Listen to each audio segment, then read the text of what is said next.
Hindi mapigil ang Boeing sa pagpapakita ng kanilang galing. 2 beses na nilang sinorpresa tayo sa loob ng ilang linggo, at ngayon, ibinabandera nila ang pinakabagong bersyon ng kanilang Precision Guided Bomb Family, ang JDAM.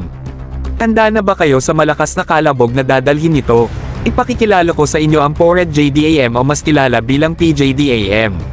Sinasabing ito ang missile na kayang maglipad sa ere ng mura at may malawak na gamit kahit sa pag-atake sa mga target sa lupa o sa dagat. Ang galing, di ba? Ang PJDAM ay maaaring magdulot ng pagtaas ng stockpile ng standoff munitions para sa mga bansa, kabilang ang United States. Pero, heto ang talagang nakaka-excite mga bro. Ang ganda ng PJDAM ay nasa kanyang kakayahang mag-adapt. Maaari itong dalhin ng anumang existing platform na kayang magdala ng standard JDAM. Ibig sabihin, maaaring gamitin ito sa mga OV-10s ng Philippine Air Force, Super Tucano, at Fighting Eagle. Isipin nyo ang laki ng potential ng mga ito. Pwede nyong isipin mga bro, ang lakas ng mga platform na ito kapag armado ng PJDAM.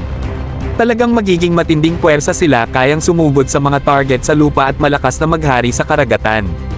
Ang PJDAM ay hindi lang tungkol sa pagpapalakas ng puwersa, ito ay tungkol sa pagbibigay ng kapangyarihan sa mga bansa na mapataas ang kanilang kakayahan sa pagdepensa.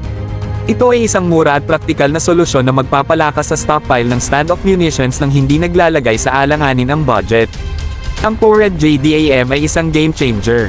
Ito ang missile na mura, may kakayahang maglipad, at garantisadong may impact.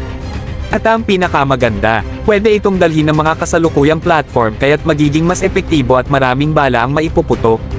Kaya tanggapin natin ang eksplosibong inobasyon na ito at itaas natin ang ating kakayahan sa pagdepensa.